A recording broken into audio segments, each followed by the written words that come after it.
Voilà, tout ceci est votre domaine pour 10 jours. Là s'assembleront les aigles. Vous vous moquez de notre petite retraite d'intellectuels. Au contraire, je suis très heureux de pouvoir offrir à votre congrès l'hospitalité de mon vieux cloître. Voilà, vous connaissez votre domaine, je disparais. Notre domaine, même l'église. L'église n'est jamais fermée. C'est sa manière de vous être toujours ouverte. Il me semble que si j'étais croyant, j'exigerais de l'Église non seulement la vérité, mais aussi la beauté. Bien sûr, C'est votre avis. mon exigence. Alors, pourquoi ça? Pourquoi cette horreur que vous n'avez pas eu le courage, et je vous en félicite, de mettre dans l'Église même? Je n'ai surtout pas eu le courage de mettre dehors les vieilles statues de saints. Il fallait la supprimer parce que... Laide! Il fallait la supprimer parce que sans intérêt. Vous connaissez Thérèse Martin? Bien sûr, comme tout le monde. C'est une image d'Épinal. Son papa est horloger, sa maman est dentelière. Deux métiers de silence et de précision. Il décide donc de fabriquer une sainte. La petite Thérèse entrera au Carmel à l'âge de 15 ans, battant ainsi tous les records. Elle y sera bien sage, elle écrira des jolies poésies et un petit livre du genre pieux. Mais elle tombe malade. C'est bien triste, n'est-ce pas?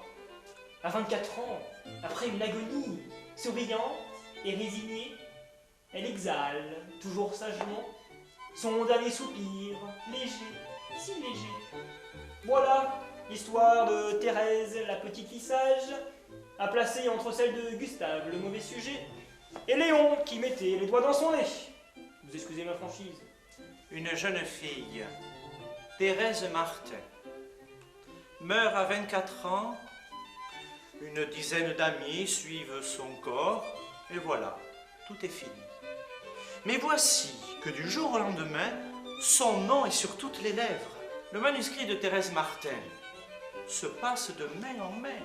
Née en 1873, Thérèse Martin est proclamée sainte en 1925 devant 500 000 pèlerins venus pour assister au triomphe.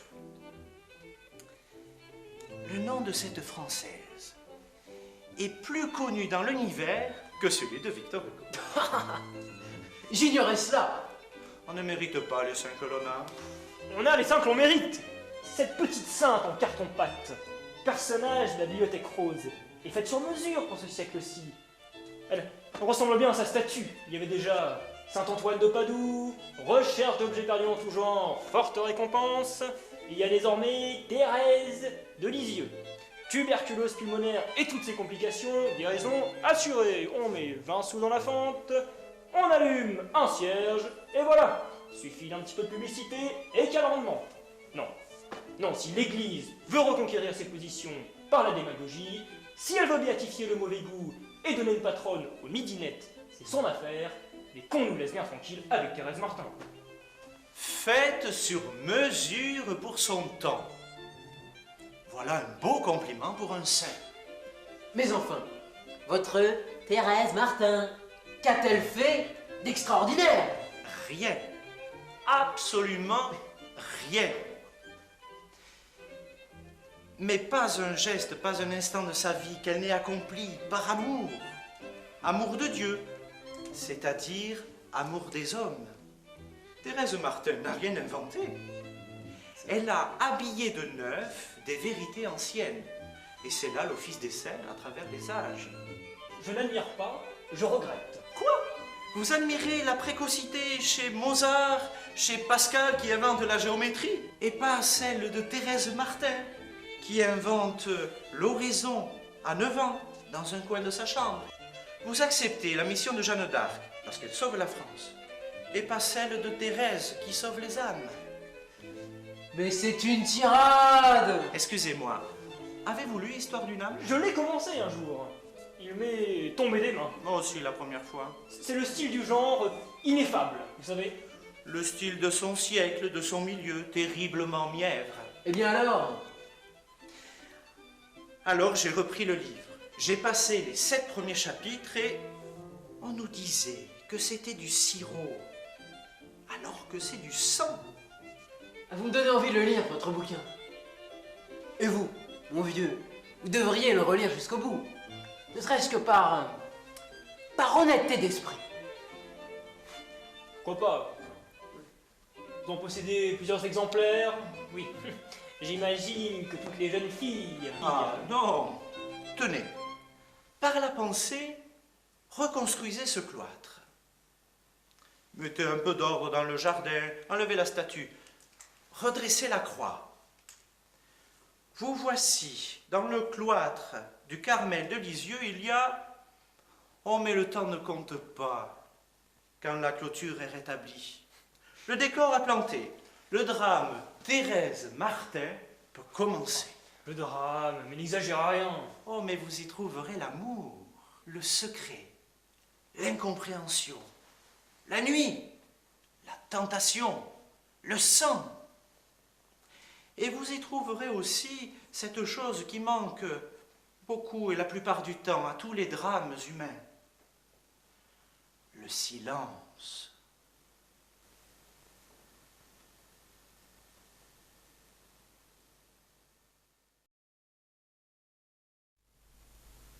Ma vie est un instant, une heure passagère. Ma vie est un moment qui m'échappe et me fuit. Tu le sais, Dieu, mon Dieu, pour t'aimer sur la terre, je n'ai rien qu'aujourd'hui. Oh.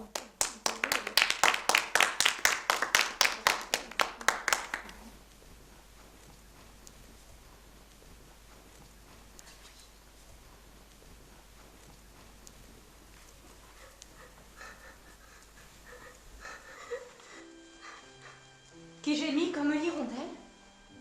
Sœur Marguerite Marie? Non, pas devant lui. Qui d'autre me consolerait? C'est à nous de le consoler, pas à lui de nous consoler. Sur quoi pleurer? Sur vous, allons. Vous êtes à bout de force, on ne nous accorde aucun soulagement. Soulagement? Oh, mais regardez-le. Et regardez-moi. Lequel des deux a besoin de soulagement? Vous pouvez à peine marcher, vous faites des détours et vous vous chargez du chemin que devraient faire les autres. Oui, mais pas ce que vous croyez. Écoutez, il y a quelque part un missionnaire qui trébuche. Il est épuisé, il va s'abandonner. Toutes ces âmes derrière lui, orphelines. Ah, mais il faut qu'il repart, il faut qu'il continue. Sœur Marguerite Marie, je marche pour un missionnaire. C'est dur, sœur Thérèse. C'est ce que la terre doit penser de l'outil qui la travaille. Vous êtes dur. Mais j'étouffe! J'étouffe derrière ces murs!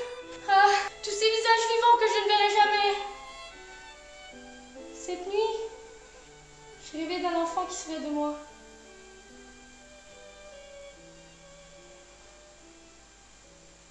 Mon petit, c'est le combat décisif.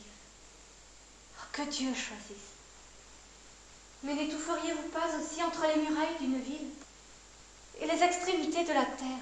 Oh, ne sont que les murs d'une prison. Non, non, je ne pense pas aux 20 visages qui me montent, mais aux millions de visages que nous connaîtrons au dernier jour. Ah, et tous ceux que nos prières seules auront conduits jusque-là. Ah, mais c'est cela, nos enfants. Donner la vie. Rendre la vie. Un petit enfant de chair. Une âme nouvelle, ma petite sœur. Oh, que Dieu choisisse.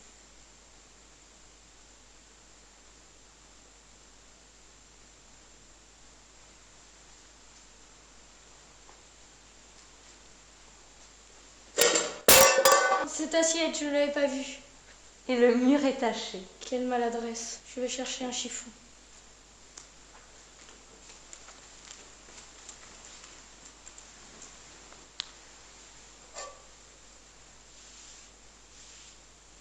Cassé? Ma sœur Thérèse, il me semble qu'à 23 ans, on devrait être moins maladroite. Et voilà la maîtresse des novices qu'on nous a choisie. Pauvre monastère! Ramassez plutôt ces débris. Pour une écuelle brisée, baiser la terre, s'abaisser devant cette vieille femme méchante et sotte. Vous vous abaissez davantage en parlant avec cette hauteur. Et pour une assiette. Pas pour moins encore. Ramasser une épingle par amour peut convertir une âme. Chacun de nos gestes compte. Cette vieille femme tyrannique, amère, desséchée. N'est-ce pas impressionnant de penser que quelqu'un vous voit de dos, à votre insu, sans défense? Comme vous avez l'habitude de regarder Sœur Saint-Paul si souvent, mais sans cesse. Qui donc? Oh, Sœur Élisabeth. Obéir alors qu'on est sûr que nos supérieurs se trompent? Ils se trompent peut-être, mais vous ne vous trompez pas, vous, en leur obéissant. Merci beaucoup. Mais de quoi? Pouvez-vous aussi prendre ces débris? Mais naturellement. Mais enfin, est-ce bien vous qui avez cassé cette assiette? Assez parlé de cela. Avons-nous renoncé au monde pour nous occuper d'écuelles entre ces quatre murs? Je me le demande quelquefois. Tenez cette assiette brisée est la seule action notable depuis ce matin. Ce sera ce soir l'événement de la journée. Mais parce que vous croyez que dans le monde... Mais le monde est rempli de gens qui cassent des assiettes et font croire qu'ils abattent des murailles. D'ailleurs, vous vous trompez, Sœur Élisabeth. L'événement le plus important de notre journée, il ce sera sans doute un regard que personne n'aura vu, un mot plus bas que l'autre, une toute petite parole bouleversante, née pour la première fois depuis l'origine des temps, dans une âme que vous jugeriez petite. Vous parlez pour vous, Sœur Thérèse. Vous êtes parfaite. Et c'est injuste. Dieu vous a comblé. Toujours il vous a donné ce que vous désiriez. Oh non, il m'a fait désirer ce qu'il m'a donné. Tout est injustice. Taisez-vous. C'est l'inverse. Oh, tout est grâce. Oh, payez pour les autres. Et pourquoi donc êtes-vous rentré au Carmel, sinon pour cela?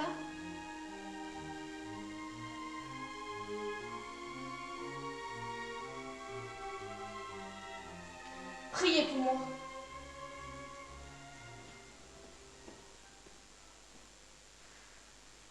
Sœur Thérèse, je vous cherchais, Sœur Thérèse. Est-ce vrai que notre entrée en retraite est retardée de 2 jours? C'est vrai, Oh, et moi qui ai tant besoin de repos. parce que vous entrez en retraite pour vous reposer. Non, non, je voulais dire... Je sais, je vous taquine. On est si seul en retraite et j'ai soif d'être oubliée de toute créature. De toute créature et de vous-même. Comment? Une tente vide, certainement. Une tente vide au milieu du désert. En soyez cela seulement pour le repos du Seigneur. En ayez crainte. Il la remplira, il l'enrichira. Mais pour retrouver un trésor caché, il faut se cacher soi-même. Ah, alors ce n'est pas assez d'être oubliée. Je voudrais être méprisée. Pourquoi? Le mépris fait du mal. Oh non! Du mal à ceux qui méprisent. Défiez-vous de ces prétendus mérites qui exigent des défauts chez les autres. Un chrétien ne fait pas son salut sur le dos de son prochain. Faire son salut ici? Peut-être, mais par la petite porte. Nous n'avons jamais que des petites occasions de faire le bien ou de faire le mal. Mais se faire missionnaire, je sais pas, sauver des âmes. Vous en sauvez davantage entre ces quatre murs. Sans quoi, croyez-vous que j'y serai? Et puis, soyez donc fidèles dans les petites occasions. Et Dieu se trouvera obligé de vous aider dans les grandes. Chacun aura agi à son échelle. N'empêche que toutes nos petites infidélités nous font perdre des grâces. Toujours votre comptabilité. Mais non, ce n'est pas vous qui perdez. C'est Dieu qui perd son amour. Et c'est autrement plus grave. Oh, Sœur Thérèse, mais que faire? Que faire? Tout, à votre mort, quand vous verrez le Seigneur vous combler de sa tendresse pour l'éternité, et que vous ne pourrez plus lui prouver la vôtre. Ah, mais quel regret! Usez le temps, mes petites sœurs. Usez chaque seconde, de chaque minute, de chaque jour. Oh, tout est pour lui, tout. Mais je n'ai rien à offrir, moi. Rien. Alors, pensez à offrir ce rien. Rappelez-vous la pêche miraculeuse. S'ils avaient pêché quelques petits poissons, lui n'aurait pas fait de miracle. Mais il n'avait rien. Comment résister? Ah, quand je pense à tout ce que j'ai à acquérir. À acquérir? Mais non, à perdre. Mais il n'y a pas de leçon aujourd'hui, petite brebis. Allons, disparaissez. Oh non, Sœur Thérèse. Bon, continuons cette récréation.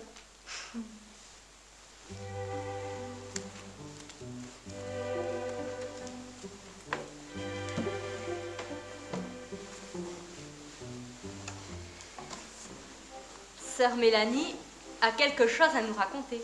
Regardez, ses yeux brillent. Eh bien oui. Savez-vous ce qu'a trouvé une de nos sœurs pour se sanctifier?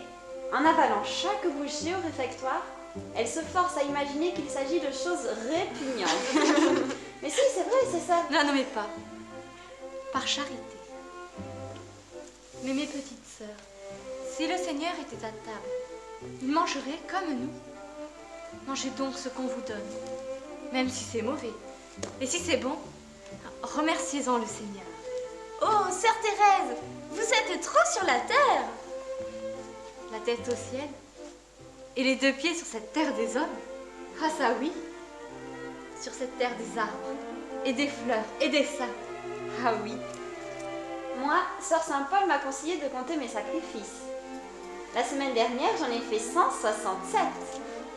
Je vous bats. Quand je me suis préparée à ma première communion, j'ai comptabilisé, écoutez bien, 818 sacrifices et 2773 aspirations d'amour. 2773. Et encore, j'aurais pu en faire bien davantage. Ah, Si je n'avais pas passé autant de temps à les compter. Faites tout par amour et sur l'instant. Luttez, luttez, seul compte à lui. La victoire n'est qu'un sous-produit. Ce qui nous console, c'est de vous voir aussi imparfaite, ma sœur Thérèse. Ce matin, vous dormiez pendant l'oraison. Oh, Si, c'est vrai, je l'ai vu. c'est possible. Cela m'arrive quelquefois. Et qu'avez-vous à dire pour votre défense? Que les docteurs endorment leurs patients pour les opérer. Et qui sait si Dieu? Alors il faut dormir pendant l'action de grâce? Non. Mais continuer cette action de grâce toute la journée. Et puis, j'ajouterai pour ma défense que les petits-enfants restent autant à leurs parents lorsqu'ils dorment que lorsqu'ils sont éveillés. Mais nous ne sommes pas des enfants. Ah, notre Père, qui êtes aux cieux. Vous en êtes encore au pater. L'enseignement des novices avance un grand pas. Nous n'en sommes pas encore. Nous en sommes toujours au Notre Père. Ma parole, vous retombez en enfance, comme Sœur Saint-Benoît. Elle ne va pas mieux? Elle ne suivra plus longtemps la règle. Guérir ceux qui souffrent. Sœur Claire, j'ai besoin de vous à l'infirmerie. C'est l'heure des tisanes. Vous voyez, portez des petites tisanes à droite et à gauche. Je voudrais être Marie et à chaque instant, ici, on nous oblige à être Marthe. Ce ne sont pas les travaux de Marthe que Jésus blâmait. C'est son inquiétude seule. N'empêche que si l'on vous demandait... Moi? Mais je vous envie. Il me semble que c'est à vous que Jésus disait « J'étais malade et vous m'avez soulagée. Allez, maintenant vous allez porter des petites tisanes à droite, à gauche. Mais demain, ce sera le tour de Jésus. Il ira et viendra pour vous servir. » Nous servir? C'est lui qui l'a dit.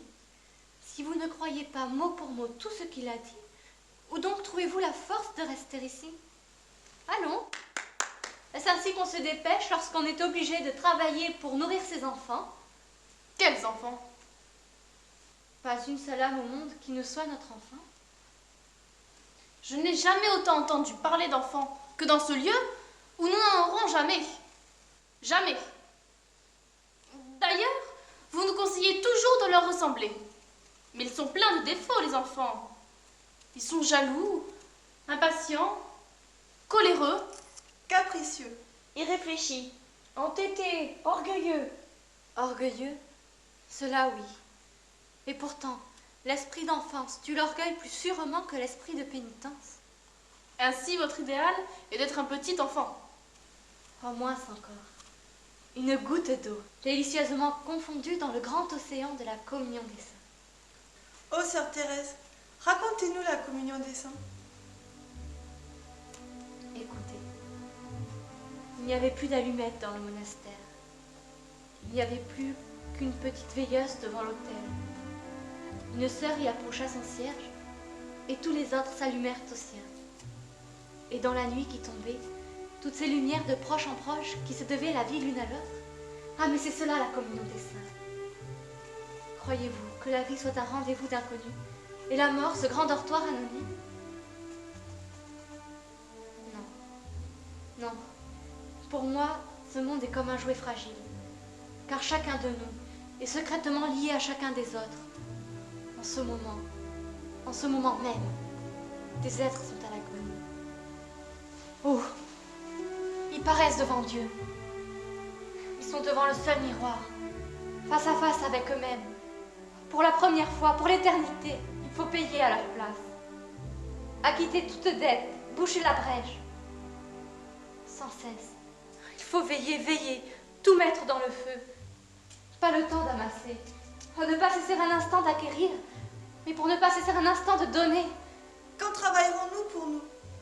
D'autres le font sans doute, mais dans cette nuit de la terre, chacun ne travaille que pour les autres.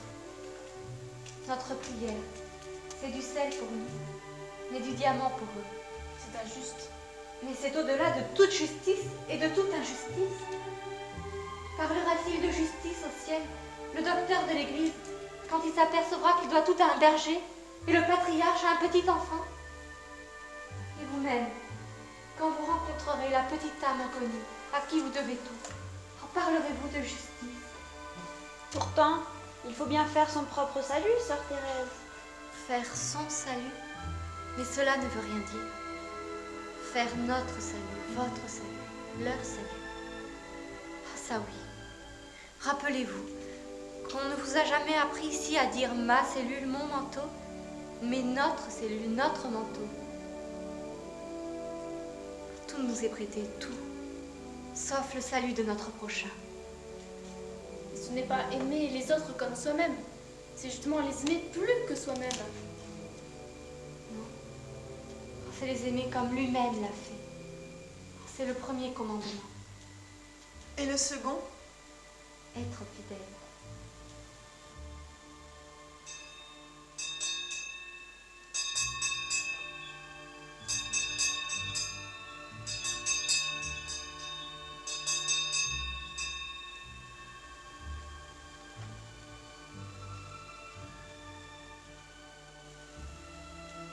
Sœur Thérèse, être fidèle, qu'est-ce que c'est? N'agir que sous le regard de Dieu. Mais qui me trouve ce regard? Petite sœur dans les ténèbres, qu'importe que la présence de Dieu ne vous soit pas sensible, pourvu que votre amour lui soit sensible. Si vous ne voyez pas Dieu, que votre amour l'aime. Cette parole me console ce soir. Mais demain, Pourquoi penser à demain? C'est comme se mêler de créer. Rappelez-vous, la lumière s'est levée dans les ténèbres pour ceux qui ont le cœur droit. ce ne sont que des paroles.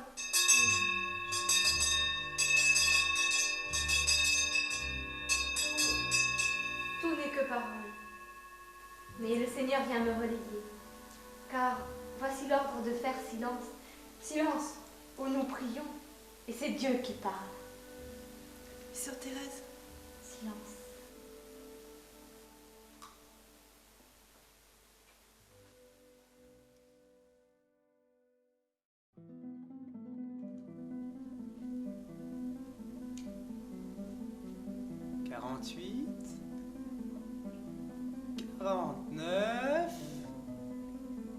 Et 50e pas sous le cloître et tu t'arrêtes pour souffler.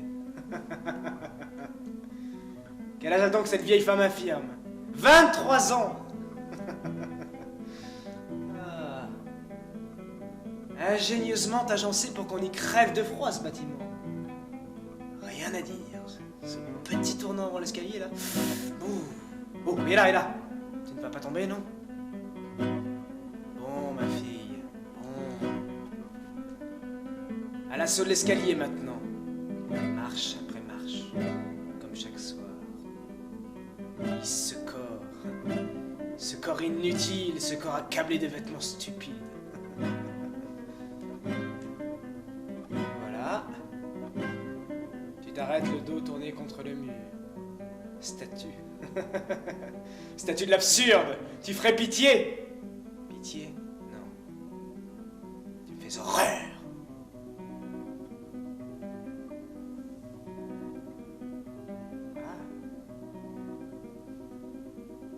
Tu hésites à repartir. La bête bronche en toi.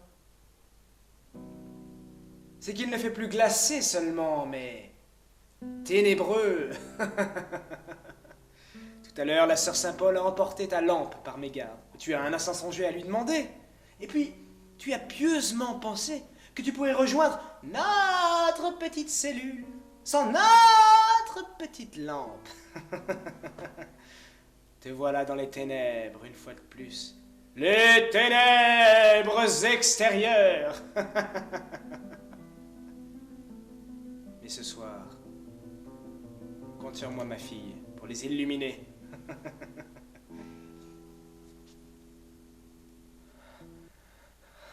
Tu approches, Thérèse.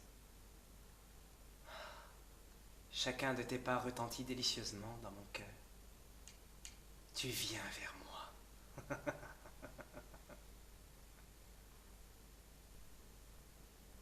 Je m'en vais ce soir te donner un miroir. Un miroir impitoyable. Oh, regardez, tu approches comme une aveugle que tu es. Viens vers moi, Thérèse. Cette nuit, je t'ouvrirai les yeux. Cette nuit ou jamais. Allons, il est temps. À nous deux. Madame Thérèse! Madame Thérèse! Il faut qu'elle croisse et que je diminue.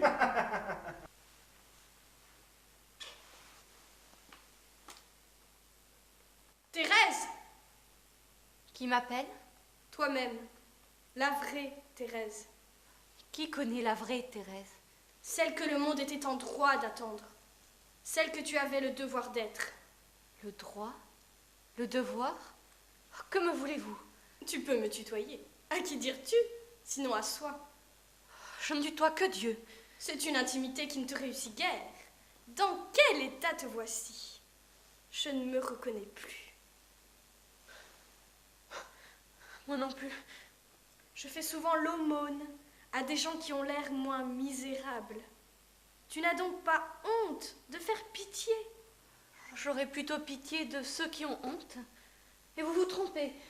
Si vous me croyez misérable... Oh non! Tu es heureuse, bien sûr! Heureuse d'être enfermée ici, à jamais. D'être condamnée au silence, au froid, à la solitude, à cause d'un coup de tête. Moi? Tu n'avais pas la vocation, ma petite. C'était seulement l'exemple de Pauline et de Marie. Il y a des familles à nonnes, comme des familles à polytechniciens. Une sorte de contagion. Et puis le milieu, nos pauvres chers parents. Il n'y a rien à en dire, naturellement, mais enfin, c'est le titre même de la vocation artificielle que la tienne. C'est exactement ce que m'a soufflé une voix la veille de ma profession. Mais un grand rire l'a vite chassé. Tu aurais mieux fait de l'écouter et d'écouter le supérieur du couvent. D'ailleurs, tout le monde était opposé à ton entrée au Carmel.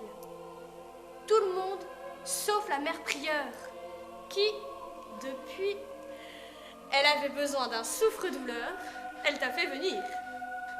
Ne parlez pas ainsi de ma mère.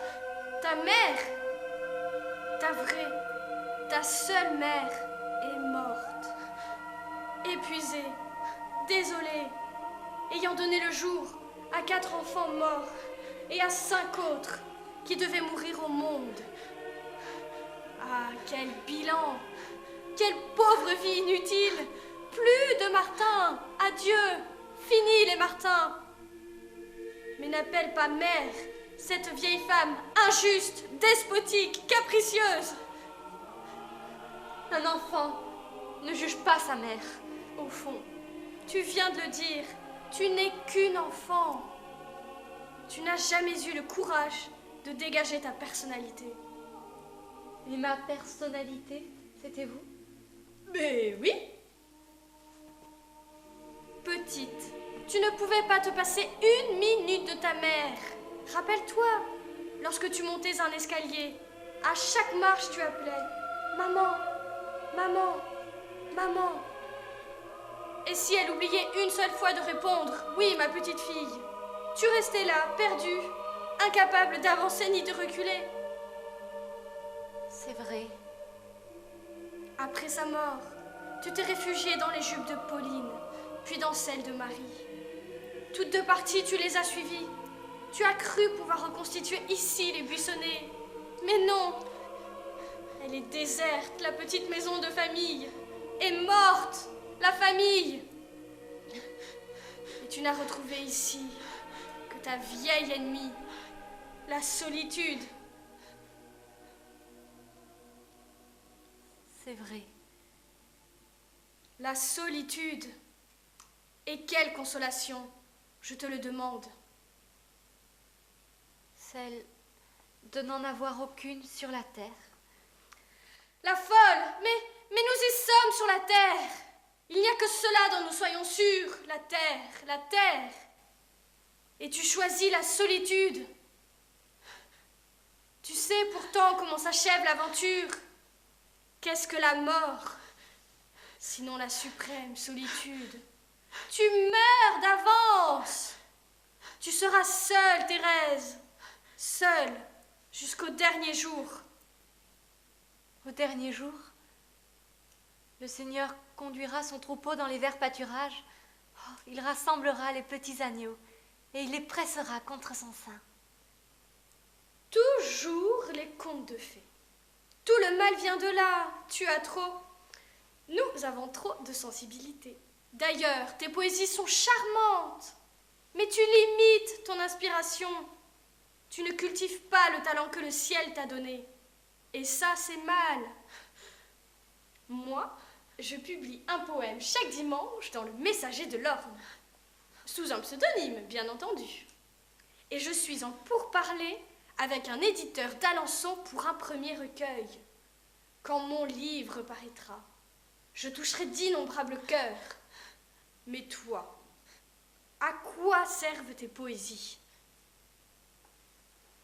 Il leur fut donné de faire du bien à quelques âmes. Et toi-même, d'ailleurs, à quoi sers-tu? Tu aurais choisi, même sans vocation, un ordre vivant, utile. Tu serais emporté par l'action. Je comprends bien qu'il faut des gens pour soigner les malades, porter à manger aux pauvres et moucher les orphelins. Mais une carmélite ne fait rien de tout ça. À quoi servez-vous alors? Qu'est-ce que tu es venu faire dans ce cimetière? Je l'ai dit le jour de ma profession, je suis venue pour sauver des âmes. Et surtout, afin de prier pour les prêtres. Et puis? C'est tout. C'est tout? Oui, oh, c'est tout. Conserver le sel de la terre. Toujours la poésie. Mais ma pauvre petite, les prêtres font très bien leur travail sans vous. L'Église n'a pas besoin de parasites. Chacun son métier et les âmes seront bien gardées. Mais parce que vous croyez que les marins qui s'agitent sur le pont suffisent à faire marcher le navire? Et croyez-vous que la partie du navire qui est sous l'eau ne lui soit pas aussi nécessaire que la partie qui surnage. L'Église est un navire. Elle a ses équipages invisibles. Et ce rôle te suffit? Être la mère des âmes, oui, cela devrait me suffire. Et pourtant, je sens en moi d'autres vocations. Je voudrais être guerrier, prêtre, apôtre, docteur, missionnaire. Oh, dans l'espace et dans le temps. L'avoir été depuis la création du monde. L'être jusqu'à la consommation des siècles. Et martyr, mais pas d'un seul supplice. Il me les faut tous. Barthélemy, Jean, Cécile, Ignace, Jeanne d'Arc. La hache et le bûcher, l'huile bouillante et la bête sauvage. Tous les témoignages, toutes les preuves.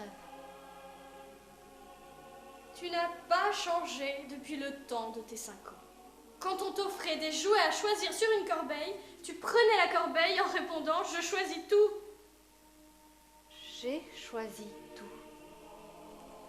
Mais regarde ton néant, ma pauvre petite.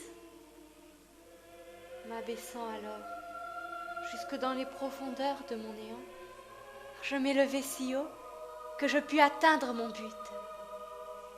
J'ai choisi tout. L'amour renferme toutes les vocations. Et ce sont là tes œuvres éclatantes? Puisque celles-ci me sont interdites, mes frères travaillent à ma place, et moi, petit enfant près du trône royal, j'aime. J'aime pour tous ceux qui combattent. Et l'utilité de tout cela, je te le demande. Le plus petit mouvement de pur amour est bien plus utile à l'Église que toutes les autres œuvres réunies ensemble. C'est toi qui le dis. Non, c'est Saint Jean de la Croix. L'amour, l'amour. Vous n'avez que ce mot à la bouche. Vous qui, justement, avez tourné le dos à l'amour. La plus belle preuve d'amour, c'est de donner la vie. Non, c'est de donner sa vie pour ceux qu'on aime. Tu donnes ta vie, toi? Pas en une seule fois. Petit à petit, c'est beaucoup plus difficile. Pour ceux qu'on aime. Ta phrase prouve que tu ne sais pas ce qu'est l'amour. Un choix, ma petite. On n'aime plus personne quand on aime.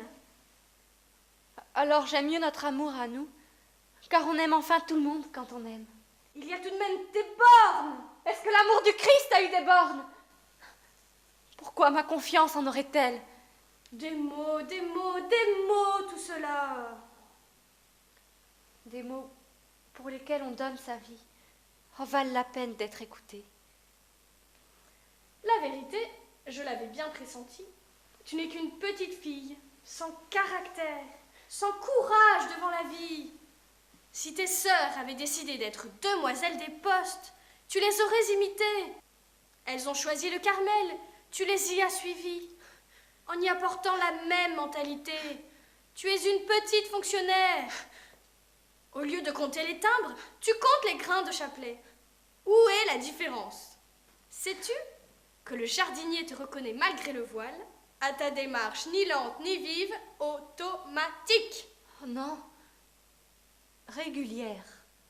Et tu crois qu'ainsi, à petits pas, tu feras ton petit bonhomme de salut? Mauvais calcul, ma fille. Si tu crois éviter le purgatoire... Moi?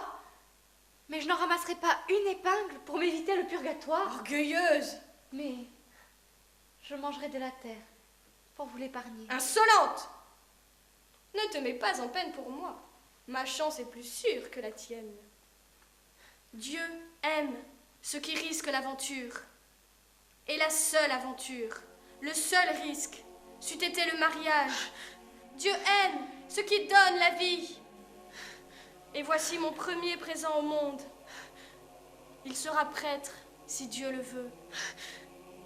Mais toi, qu'est-ce que tu apportes? La joie, si Dieu le veut.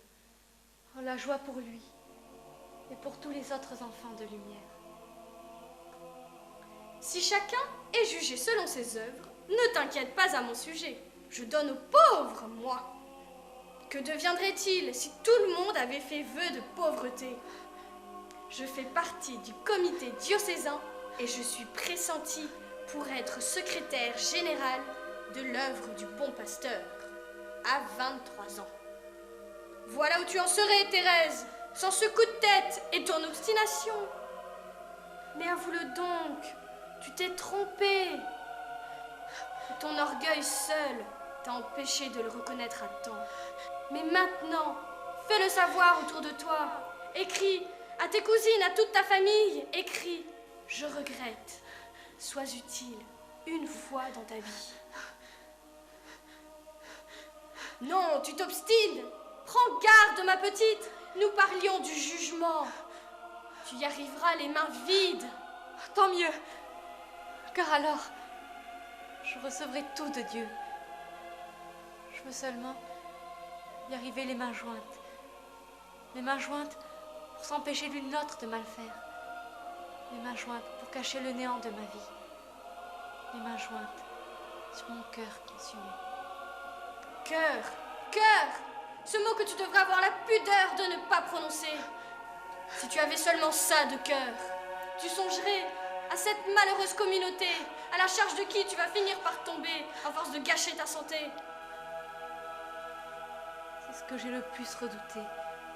Mais maintenant, je n'y pense plus. Je suis en paix.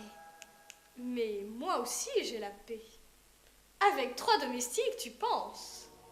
Les gens qui ne sont pas servis, c'est qu'ils ne savent pas se faire servir. Avec notre position dans le monde, tu aurais une vie tranquille, je te l'assure.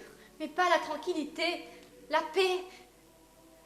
Être assise dans une bonne maison chaude, entre un mari attentif et un enfant câlin, tandis qu'une bonne odeur annonce le dîner. On mangeait bien au buissonnet, tu te rappelles? Quoi, ce sont des plaisirs permis. Mais ni le repos, ni le bonheur, ni les plaisirs. La paix. Eh bien, si tu prétends en savoir plus long que tout le monde, obstine-toi. Consomme ton malheur après avoir fait celui des tiens. Oui, oui, celui des tiens. Ton pauvre père. Crois-tu qu'il serait mort si vite et si misérablement si vous ne l'aviez pas abandonné? Papa! L'homme dont tu as osé écrire les 3 années de martyre de notre père me parurent les plus fructueuses et les plus aimables de notre vie. Papa! Puisque tu désires tant voir ton papa, le voici qui arrive. Eh bien, ma petite reine, tu ne m'aimes donc plus? Auriez-vous vraiment préféré que je devienne cette femme-ci et que je n'entre pas au Carmel? Mais puisque tu voulais entrer au Carmel. Et quand Céline vous a fait part de son désir de nous y rejoindre, qu'avez-vous dit? Que la volonté de Dieu soit faite. Et qu'auriez-vous préféré? Que je devienne sacrilège, livrée au péché qui tue l'âme, ou bien morte? Mais tout, ma petite reine, plutôt que te voir morte? Faux sur les 3 points. Comment oses-tu parler ainsi à notre père? Votre père, sans doute, pas le mien. Quelle vie a-t-on pu t'imposer pour que tu ne reconnaisses plus ton papa? Est-ce que Céline, elle aussi? Est-ce que ma Céline? Céline! Papa, mon cher papa. Oh, Céline, tu seras donc toujours ma consolation. Ta sœur Thérèse m'a fait une peine infinie. À vous aussi. Aussi? Oh papa, n'a-t-elle pourtant pas toujours été notre préférée? C'est bien pour cela que ces duretés nous blessent davantage. Elle ne nous parle jamais, à Pauline, à Marie, ni à moi. Elle nous évite. Non, ce n'était pas pour être avec mes sœurs que je suis venue dans ce monastère. Je pressentais bien au contraire quel sujet de souffrance ce serait quand on a décidé de ne rien accorder à la nature. Quelle naïveté d'égoïsme! Toujours tout ramener à toi! C'est un peu notre faute. Nous l'avons trop choisi. Nous l'aimions tant. Et voilà comment elle nous remercie. Elle a poussé la prieure à nous envoyer au Carmel d'Hanoï, dont nous ne reviendrons jamais. Thérèse? Toutes les trois? Oui. La folle! C'en est trop. Il faut défendre Détroit, ma petite Thérèse. Il faut accroître votre puissance et le rayonnement de notre famille. Je parle fermement parce que j'ai moi-même des droits. Quand on a donné tous ses enfants à l'église, on peut élever la voix, il me semble. Vous avez toutes quitté ma maison. Je pouvais espérer voir 5 jeunes couples et beaucoup de petits-enfants grandir autour de moi. Eh bien non. Je suis mort seul, ou presque, et loin de chez moi. Alors Thérèse, j'ai le droit d'exiger que mon nom ne meure pas. Que vous preniez la tête de ce couvent, et que alors la puissance... Mais que signifie le mot puissance, là d'où vous venez? Le mot gouvernement et le mot droit. Et vous savez bien maintenant qu'il n'y a pas d'autre droit que celui d'aimer, ni d'autre gouvernement, ni d'autre puissance, enfin, que ceux de l'amour. Je sais maintenant qu'il faut vivre pleinement la vie de la terre, car elle seule compte. La mort n'est que sommeil. Vous en avez menti. Thérèse, Traiter son père de menteur? tu devrais être la dernière à l'oser. Toi qui m'as sans cesse menti. Toi dont chaque sourire est mensonge. Toi qui fais semblant d'être heureuse, bien portante. Je t'ai menti, Céline.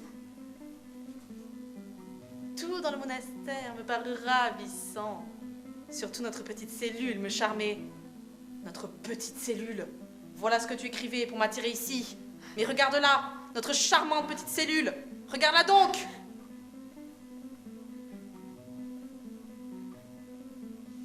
Je t'ai écrit, viens, nous souffrirons ensemble. Quel programme! Et maintenant, c'est au novice que tu mens. Ah! Laissez en paix mon petit troupeau. En paix? Tu le crois donc en paix à cette heure? Après tes bonnes leçons de la journée? Mais regarde-les, ces pauvres filles que tu séduis jour après jour, comme tu m'as séduite, lettre après lettre. Regarde-les, derrière ces murailles glacées, où ta persuasion les emprisonne, comme elles vivent en paix. Sœur Élisabeth, qui marchera jusqu'à ce que le sommeil la terrasse, et dont l'esprit, révolté, tourne en rond comme un fauve en cage.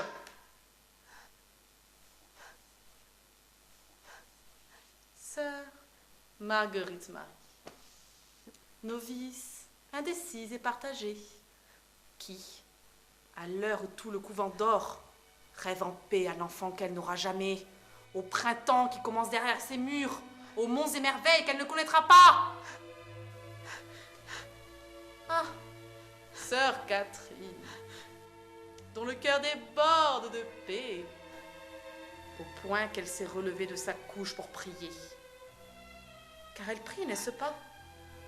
Écartons de force ses mains. Non, elle pleure dans cette nuit, la nuit la plus profonde de son cœur, les froides ténèbres de son cœur vide. Voilà ton œuvre, Thérèse.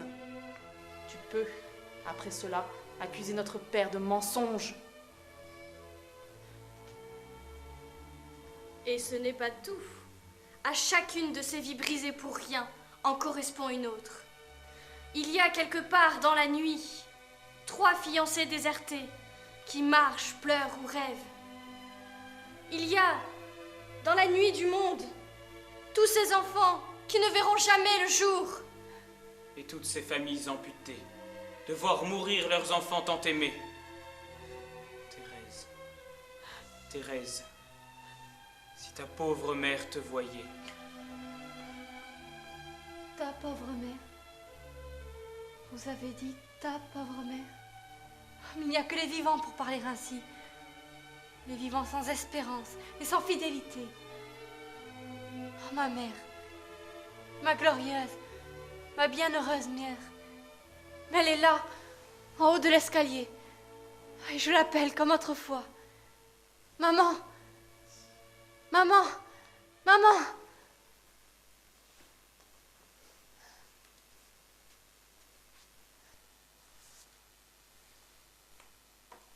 Ce petit enfant qui n'a rien dit. Seul argument pourtant, seule blessure. Il ne quittera pas mon cœur.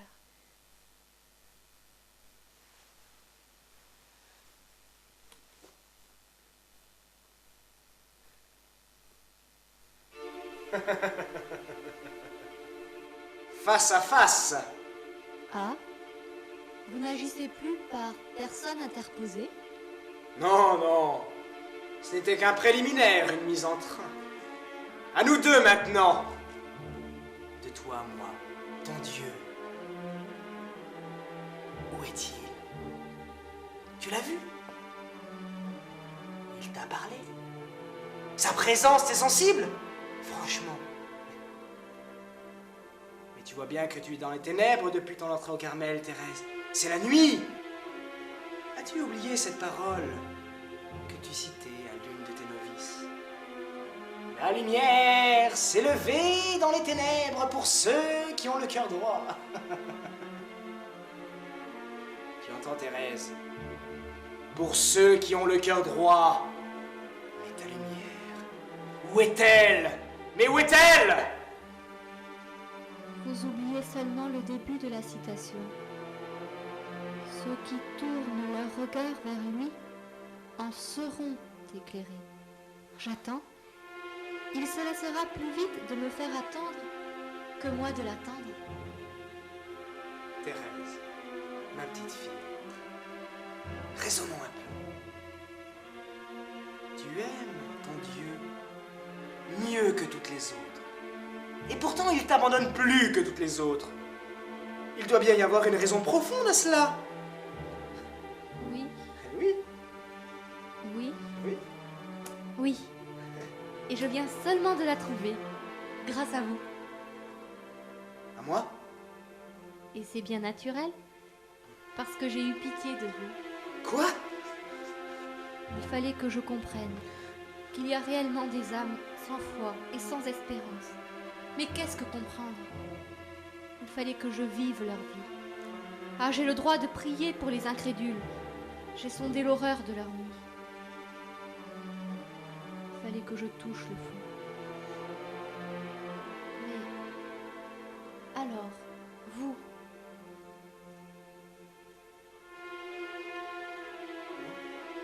qu'est-ce que vous faites ici? Mais... S'il n'y a ni vie éternelle, ni châtiment, ni récompense, qu'est-ce que vous faites ici? Et d'abord, pourquoi existeriez-vous? Raisonnons un peu. C'est-à-dire... Il faut choisir. Si vous ne disparaissez pas sur le champ, c'est qu'il existe un au-delà. J'attends. Ce que vous appelez bêtement le ciel existe, certes. Mais tu t'en es fermé définitivement l'accès. Aux autres, le ciel. Et à toi, la tristesse et le néant et la nuit dans laquelle tu vis l'annoncent déjà et le prouvent. Et pourquoi? Pourquoi? Tu t'es levé pour entendre la sentence. Pour une raison capitale qui me dispense de donner les autres. Tu as commis le pire des péchés. Celui de Judas. Non pas la trahison, ce n'était rien. Mais le suicide. Je ne comprends pas. Oh, tu ne comprends pas. Tu ne comprends pas. L'espoir de mourir bientôt me transportait d'allégresse. Qui a écrit cela? Mais... Tu te regardes avec joie qui dépérit. Tu caches cet état aux autres. Tu ne te plains pas aux supérieurs. Tu souhaites de mourir. C'est du suicide. Tu ris. Tu oses rire. J'ose rire en pensant que vous auriez sans doute pareillement accusé de suicide. Mais qui? notre Seigneur Jésus-Christ. Ah! Tais-toi! C'est donc vrai Quoi? que certains noms, certaines images vous impressionnent. Pourquoi pas? Mon nom et ma figure vous mettent bien en transe, vous, les enfants de lumière. Il n'y a pourtant pas de quoi. Parle, parle, parle beaucoup pour m'empêcher de poursuivre. Mais ce n'est pas ça qui te conduira au ciel, car revenons-y au ciel. Il est fermé aux imposteurs. Et ta vie entière est une imposture. Dieu le sait, que tout en n'ayant pas la jouissance de la foi, je m'efforce d'en faire les œuvres. C'est l'imposture toute nue. Tu trompes tout le monde. Les novices, la supérieure, tout le monde. Ah, on te croit. Une enfant inondée de consolation. Oui, une âme pour qui le voile de la foi s'est presque déchiré. Mais ce n'est plus un voile qui se dresse entre toi et le ciel. C'est un mur. Chacune de tes poésies est un mensonge. Je chante simplement ce que je veux croire. Parlons franc. Vous savez bien, vous seul et moi savons que le Tout-Puissant a fait en moi de grandes choses. L'orgueil. Enfin! Mais la plus grande, c'est de m'avoir montré ma petitesse. L'orgueil dresse sa tête et siffle. Il a fait son nid en toi, petite Thérèse. La grande Thérèse a répondu d'avance. Gardez-vous bien de croire faire acte d'humilité en ne reconnaissant pas les grâces de Dieu. C'est l'humilité la mesure de ma victoire. Triste victoire que celle du plus lâche. Car tu es lâche, Thérèse, et tu le sais. La prieure est injuste avec toi. Tu laisses s'établir l'injustice. Tu souffres un martyre dont l'exemple pourrait être efficace. Tu le caches aux autres. Tu portes un message essentiel. Du moins, tu le crois. Et à qui le révèles-tu? À 5 novices. 5 brebis divisées. Tu lasseras ton Dieu. Cela doit être vrai. Mais oui. Non. Si. Non. Si. Je ne puis pas vivre ainsi dans le repos. 5 novices. 5 aujourd'hui, mais demain. Si Dieu le veut, la moisson sera abondante. Si Dieu le veut, et si le grain meurt broyé dans la terre obscure. Ô Père, je vous ai glorifié sur la terre. J'ai accompli l'œuvre que vous m'avez donnée à faire. J'ai fait connaître votre nom à ceux que vous m'avez donnés. Désormais, je ne suis plus dans le monde, mais pour eux, ils y sont encore tandis que je retourne à vous. Gardez-les en votre nom. Je ne vous prie pas de les ôter du monde, mais de les préserver du mal.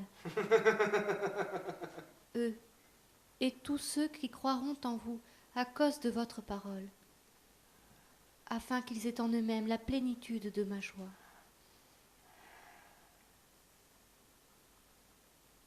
La règle prévoit que je dorme à cette heure-ci. Tu veux que je m'en aille, hein? Tu as tort. Je suis ta dernière lumière. Dans un instant, ce sera la nuit. La vraie. La nuit intérieure. Alors, ce sera le moment de la joie parfaite, le moment de pousser ma confiance jusqu'aux limites extrêmes. Je fixerai le soleil. Je sais que par-delà ma nuit, il brille. Tu vas rêver, Thérèse. Tu vas rêver de mort et d'agonie, noyée dans ton puits de solitude.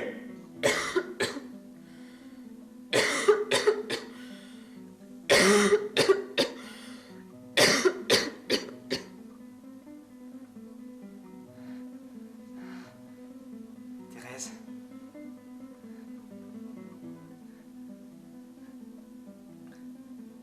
viens de sentir un flot monter en bouillonnant jusqu'à tes lèvres, n'est-ce pas?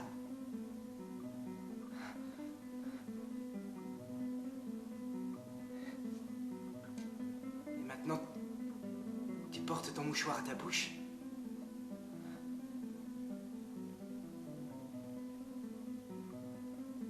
Si c'était du sang. Thérèse, Thérèse, regarde ce mouchoir. Non. Demain, au réveil. Mais enfin, Thérèse, tu ne comprends pas. C'est la première fois que cela t'arrive. Et si c'était le signal? Si tu allais mourir cette nuit, dans quelques instants, ou maintenant, Thérèse, c'est du sang, c'est sûrement du sang. Regarde ce mouchoir. Non. Elle est folle. Elle est folle. Thérèse, n'importe qui à ta place, tu as le droit de savoir. Thérèse, je t'en supplie, viens, viens. Regarde à ma lumière, tu sauras. Regarde ce mouchoir. Thérèse, regarde ce mouchoir. Thérèse! Ah! Elle dort.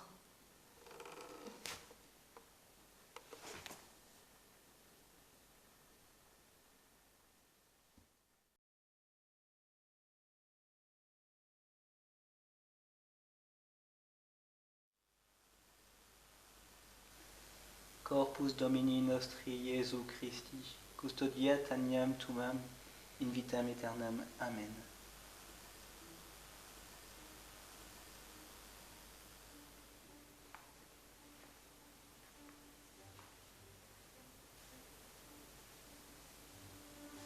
Mauvaise nuit, sœur Thérèse. La plus mauvaise. Il faut que Dieu soit vraiment bon pour que je puisse supporter tout ce que je souffre. Oui. Je ne vous en aurais pas cru capable. Vous aviez raison. Seule, je n'en serais pas capable. Je n'ai jamais rien pu faire toute seule. Et comment vous sentez-vous ce matin? Ma mère, vous savez bien qu'il y a longtemps que je me suis offerte. Victime d'amour. Ce ne sont pas que des mots. On le verra bien. Ne parlez pas, vous paraissez épuisé. Épuisé, harassé. Comme un voyageur qui tombe en arrivant à la fin du voyage. Mais c'est entre les bras de Dieu que je tombe. Vous souffrez? Mais il me semble que vous êtes faite pour souffrir. Votre âme est d'une trempe à cela. Pour souffrir de l'âme? Oui, beaucoup. Mais pour le corps, je suis comme un petit enfant. Je demeure sans pensée. Je souffre de minute en minute. Ah oui, quelles ténèbres! Oh, mais quelle paix! Et puis, vous n'êtes pas habitué à souffrir dans votre corps. Le moment est venu de parler. Si, il le faut. Ma mère, j'ai énormément souffert du froid. Du froid? Jusqu'à en mourir. Il me fallait parfois presque 1 heure pour regagner notre cellule et pour me déshabiller. Mais il fallait aller jusqu'au bout de ses forces avant de se plaindre. Eh bien, vous avez préjugé de vos forces. Il faudra, désormais. Pour moi, tout est consommé. Mais la maladie me conduit trop lentement au rendez-vous. Oh, je ne compte que sur l'amour. Et si vous reveniez à la santé? Si Dieu le veut. Et pourtant, être allé si loin et en revenir. Pauvre petite sœur Thérèse. Quittez ce monde d'habitude et de visage. Quittez vos sœurs. Mais je serai plus près d'elle, au contraire. Oh, je serai enfin près d'elle. Quittez vos petites sœurs, les novices. Pour elle, je passe la main à Dieu. D'ailleurs, je me contentais, pour ces petits oiseaux, de jeter à droite, à gauche, les quelques miettes que le Seigneur déposait dans ma main. Et puis, oh, je ne m'en occupais plus. Elles sont là qui voudraient vous voir. Oh, je leur appartiens encore.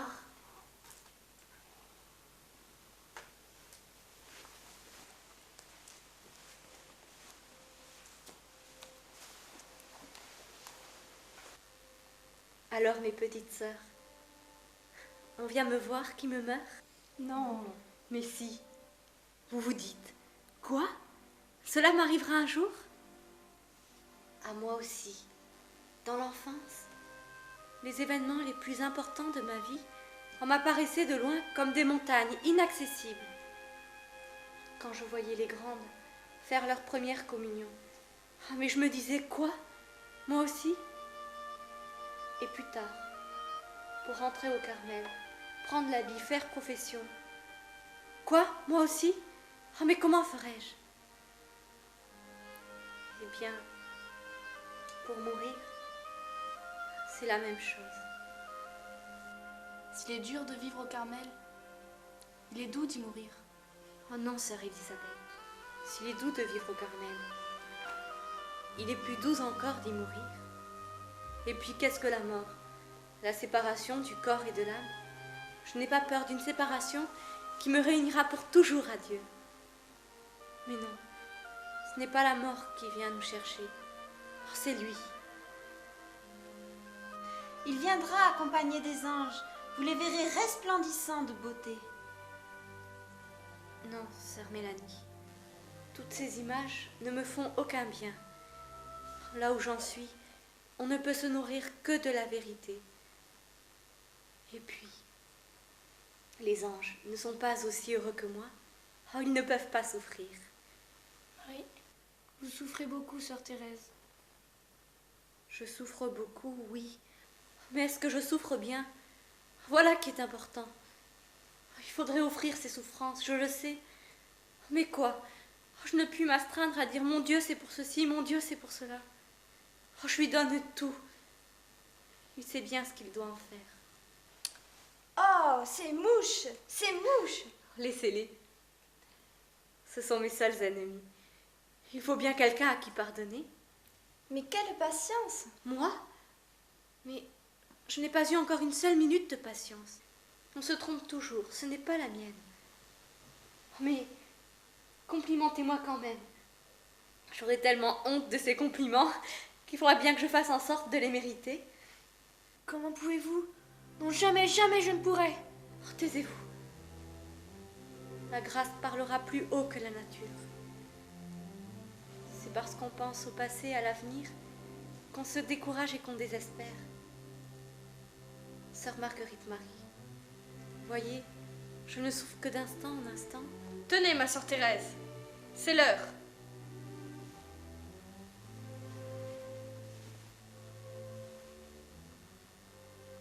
Vous voyez ce petit verre?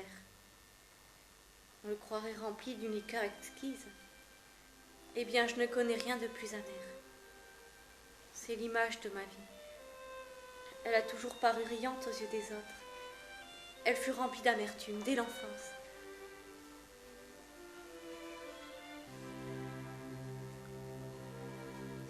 Mais ma sœur Thérèse, si c'est tellement amer, pourquoi ne le buvez-vous pas d'un coup? Chacun sa manière, sœur Claire. Dormez-vous bien ou mal, sœur Thérèse? Ni l'un, ni l'autre. Pas du tout. Alors, je joue pour faire passer le temps. Tenez, par exemple, je joue à la Sainte Famille. Je m'imagine leur vie à tous les trois à Nazareth. Comme c'était simple. Oh, la paix de Nazareth. Mon Dieu, oh, donnez-nous seulement la paix de Nazareth. Tenez, sœur Thérèse, si vous voulez lire, je vous apporte un livre illustré très distrayant.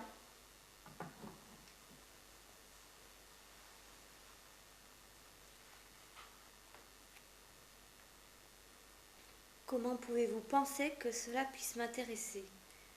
Je suis bien trop près de mon éternité pour m'occuper avec des bagatelles. Oh, je vous demande pardon. J'ai agi par nature. Priez pour moi. Allons. Des mains qui demain seront glacées, bientôt décomposées. Oh non, non, Dieu fera pour vous des merveilles. Vous mourrez d'extase après la communion et votre corps sera préservé de la corruption. Cela ne ressemblerait pas à ma petite voix. J'en sortirai donc pour mourir? Non. Il faut que les petites âmes ne puissent rien m'envier. Et puis, mourir après avoir communié. Oh, j'ai bien peur, au contraire, que désormais on me refuse la communion à cause de mes craquements de sang. Mais la mort et la communion éternelle. Sœur Thérèse, vous n'allez pas mourir une nuit toute seule? Non. Cela, je l'ai demandé à Dieu. Je ne mourrai donc pas la nuit, croyez-moi. Et même, il fera très beau à l'heure de notre mort. Quoi? Vous êtes alignée là comme au spectacle? Et vous fatiguez, sœur Thérèse? Dites-lui bonsoir, allons.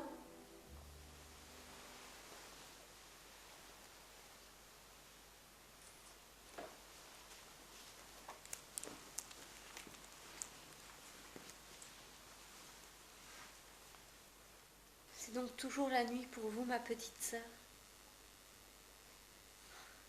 C'est la nuit de la foi. Oh, mais ce ne sera plus long désormais. Je vous éclairerai. Bonsoir.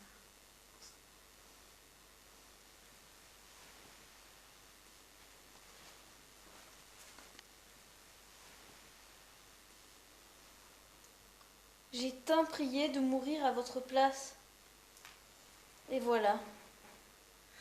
Et j'ai supplié Dieu de n'écouter aucune prière qui mettrait obstacle à l'accomplissement de ses desseins sur moi. Oh, il faut les laisser faire là-haut. Je crois qu'ils veulent voir jusqu'où je pousserai ma confiance. À quoi pensez-vous, ma sœur? Je pense soudain que vous venez de recevoir le Saint Viatique et que l'on n'a pas cessé de vous déranger pendant votre action de grâce. C'est vrai. Mais restez. La meilleure action de grâce, c'est d'être toute à tous. Je suis devenue telle, sœur Saint-Augustin, que dans chaque âme, c'est l'amour seul qui brille à mes yeux. Et vous, vous m'apparaissez resplendissante. J'ai aimé votre âme dès le premier jour, ma petite fille. C'est bien pourquoi je me suis défiée de vous dès le premier jour. Mon temps m'était compté. Il n'y avait pas de place pour la douceur. J'ai mis longtemps à le comprendre. Oh, mais je vous rendrai tout. Je rendrai tout quand mon temps ne me sera plus compté. Je vous quitte. Voici vos sœurs. Vous êtes toutes mes sœurs. Thérèse.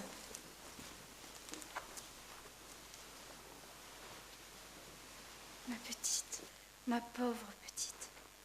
Allons, vous pleurez comme ceux qui n'ont plus d'espérance. Voir dans cet état notre petite Thérèse. La Sainte Vierge a bien tenu sur ses genoux son petit Jésus défiguré, sans plus une goutte de sang. Oh, c'est autre chose que ce que vous verrez.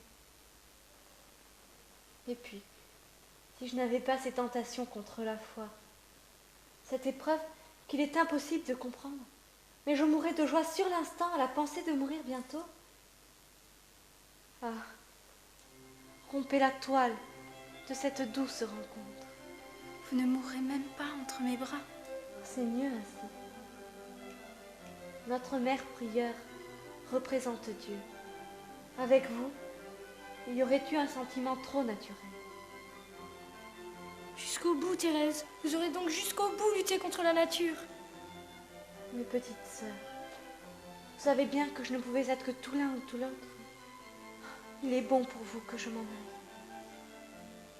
Thérèse, non! Si. Oh, je suis votre aînée désormais. plus proche de la mort qu'aucune de vous. Tant que je suis retenue dans les fers, je ne peux pas remplir ma mission. Mais demain, ce sera le temps des grandes conquêtes.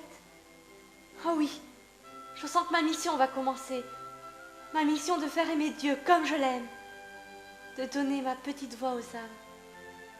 Et si mes désirs sont exaucés, mon ciel se passera sur la terre jusqu'à la fin du monde. Oui, je veux passer mon ciel à faire du bien sur la terre. Dieu le permette. Il fera sûrement toutes mes volontés, puisque je n'ai jamais fait que la sienne sur la terre. Pourtant, après ma mort, faites bien savoir que j'ai souffert. Sans quoi, tout ce que j'ai dit, tout ce que j'ai écrit, cela ne signifierait rien. Le cachet de la croix, lui seul existe, lui seul atteste l'authentique.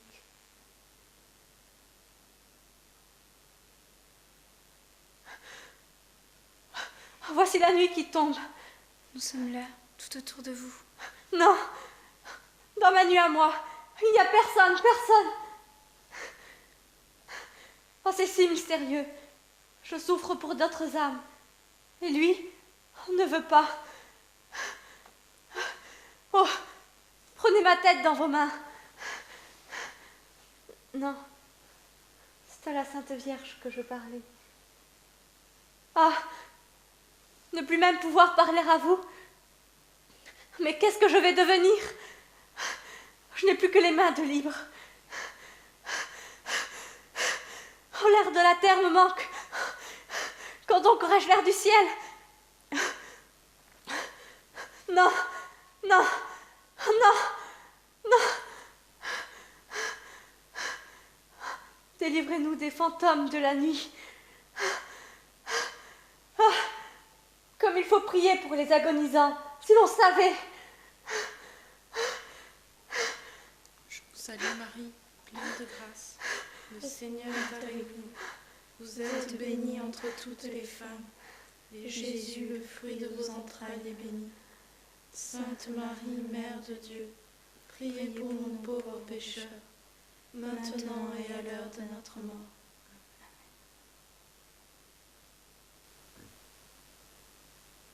Non, pas à genoux, assise.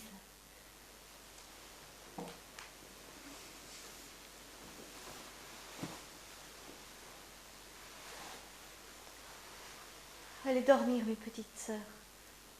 Si, je le veux.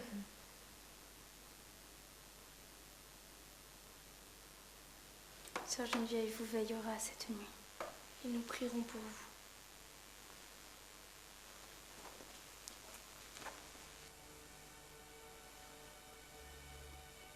Je vous ai trouvé un joli passage sur la béatitude éternelle. La béatitude? Non, ce n'est pas cela qui m'attire. Ah, c'est l'amour. Aimer, être aimé, et revenir sur la terre pour faire aimer l'amour. Prenez plutôt l'Évangile.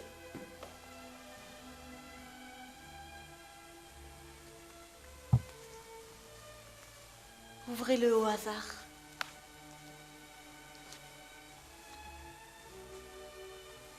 J'ai toujours trouvé ainsi ma nourriture de l'instant.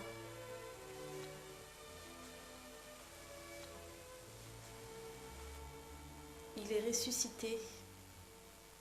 Il n'est plus ici.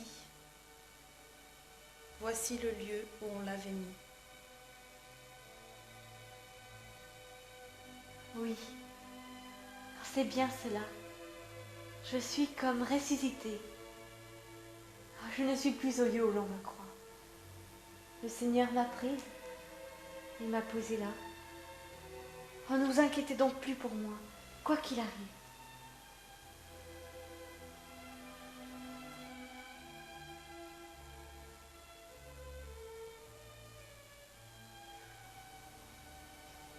Oh, allez donc dormir. Vous n'en pouvez plus de fatigue.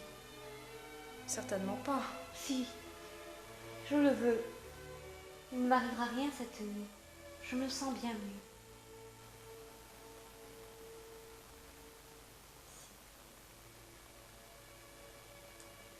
Je dors à côté, mais je ne peux pourtant pas vous laisser seule. Non pas seule. Approchez du flambeau, la Sainte Face.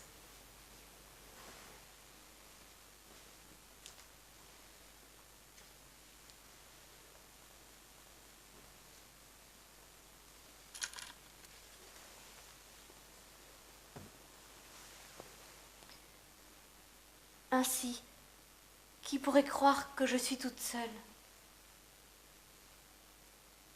Bonsoir, Sœur Geneviève.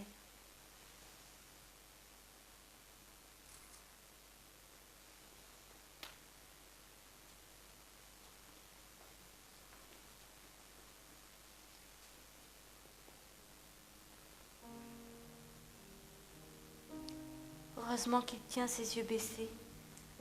Comment entrevoir son vrai regard sans mourir de joie à l'instant? Il n'a ni éclat, ni beauté. Méprisé est le dernier des hommes, être de douleur. Garder son visage comme caché, et nous l'avons compté pour rien.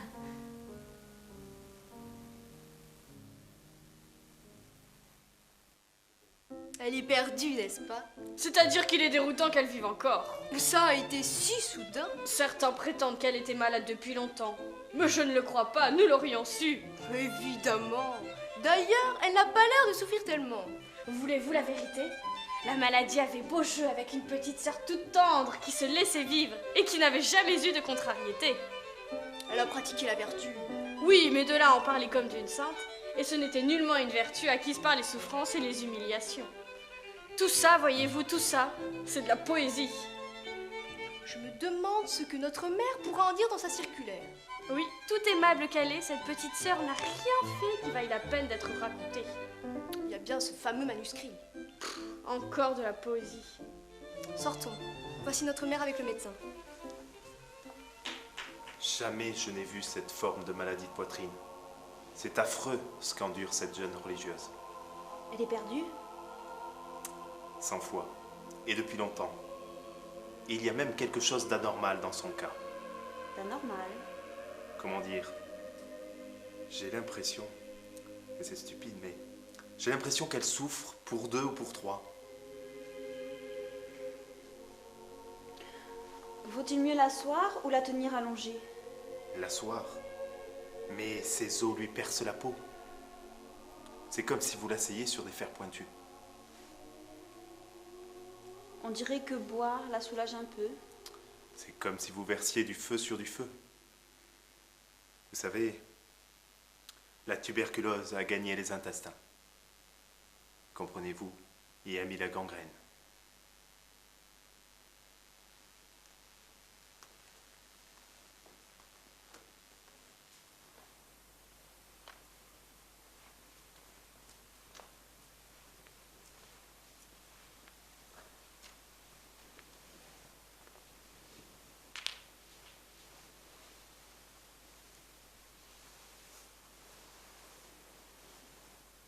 Oh, ma mère, ne vais-je pas mourir?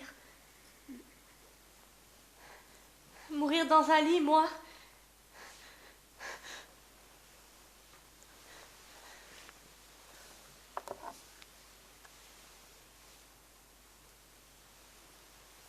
Il est mort. Oh, j'aime mieux qu'on le représente mort. Je pense qu'il ne souffre plus. Oh, ma mère, est-ce l'agonie? Comment vais-je faire pour mourir? Jamais je ne saurais. Oui, mon Dieu, je veux bien tout.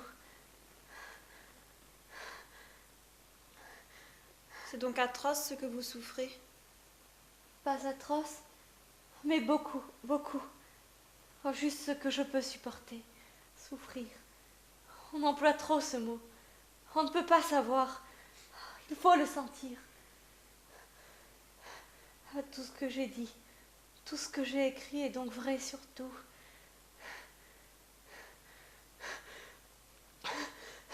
Ma mère, si c'est cela l'agonie, qu'est-ce que la mort? Thérèse, Un mot, un regard pour ta Céline. J'ai tout dit. Tout est accompli. Seul compte l'amour.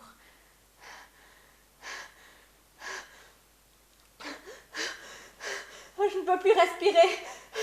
Je ne peux pas mourir. Oui, mon Dieu. Je veux bien encore souffrir.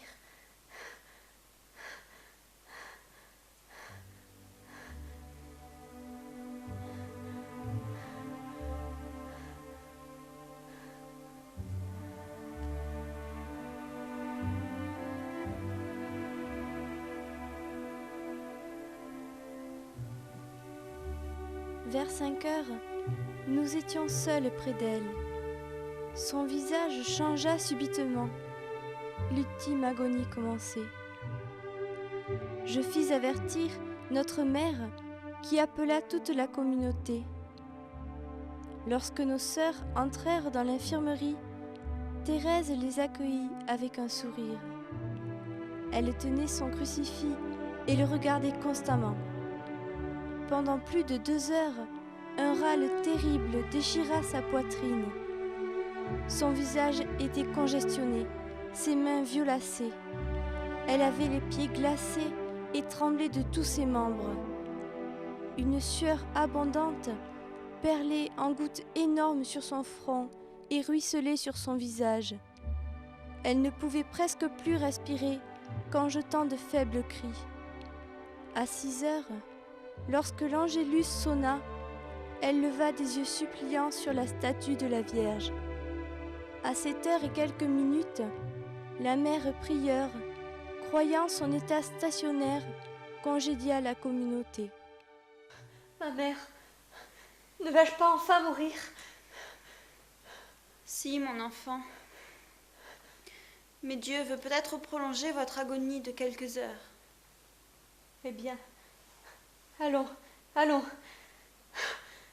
Je ne voudrais pas moins longtemps souffrir. Oh, je l'aime.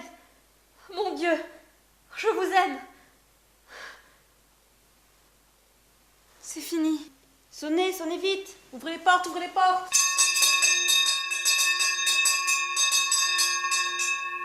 Ma mère, je suis guérie. Elle aussi. Prions, mes filles.